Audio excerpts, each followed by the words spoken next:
Hello friends, আমি তমালি। আমার বাগানে আপনাদের সবাইকে অনেক স্বাগত জানাই। কাবেরী টিউবারের যে সেল পোস্ট দিয়েছিলাম তার মধ্যে একটি টিউবার পড়েছিল, সবকটাই ম্যাক্সিমাম বিক্রি হয়ে গেছে, সেল হয়ে গেছিলো। তো একটি যে টিউবার পড়েছিল সেটা আমি একটা বালতিতে বসিয়েছি, তো তাতে কিন্তু ফুল চলে এসছে। খুব সুন্দর একটা মিষ্টি গন্ধ আছে। বেশি বড় করব না, লেন্দিও করব না ভিডিওটা।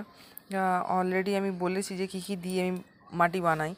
তলায় ভার্মি কম্পোস্ট বা পুরনো গোবর সার, আর ওপরে আপনার একটু চিটে মাটি, এঁটেল মাটি পেলে ভালো, না পেলে গার্ডেন সয়েলই দেবেন। তো আর বাকিটা জল। তো মাছ দিয়েছি কয়েকটা ছোট ছোট, কারণ এখানে যেহেতু গ্রাউন্ডে আছে, তো মিউনিসিপ্যালিটি থেকে খুব প্রবলেম করে, বালতি বালতি উল্টে দিয়ে চলে যায়। মাছ থাকলে কিছু করে না, তো মাছ দিতেই হবে। এখানে আমার চৌবাচ্চা, এখানেও অনেক প্রচুর মাছ আছে। তো খুব সুন্দর হয়েছে, একটা মিষ্টি গন্ধ আছে। সবসময় দোকান থেকে আমরা যদি পদ্ম কিনি তাতে কিন্তু আমরা এই গন্ধটা পাই না, কিন্তু নিজের বাড়িতে যখন ফোটে তখন কিন্তু একটা অদ্ভুত গন্ধ আছে। তো খুব সুন্দর গন্ধ।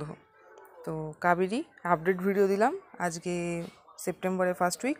তো তাতে কিন্তু একখানা ফুটেছে, আরও ফুটেছে, কিন্তু একটা একটা করেই ফোটে। আমার এখানে যেহেতু আমি বড় গামলা দিতে পারি না, আমার জায়গা নেই অতটা। তো আর বড় গামলাতে আপনার খাটনিও প্রচুর, কারণ অত বড় গামলাকে রিপোর্ট করা সবসময় সম্ভব হয়ে ওঠে না। তো যাই হোক, ফুল দিচ্ছে, খুব সুন্দর ফুলগুলো লাগে। একটু বড় সাইজেরই ফুল হয়, খুব একটা খারাপ সাইজ নয়, এর থেকেও বড় পেয়েছি। তো যেহেতু এটা নিচে আছে, এই দিকটা রোদ্দুরটা একটু কম পড়ে, তাই সাইজটা এরকম হয়েছে।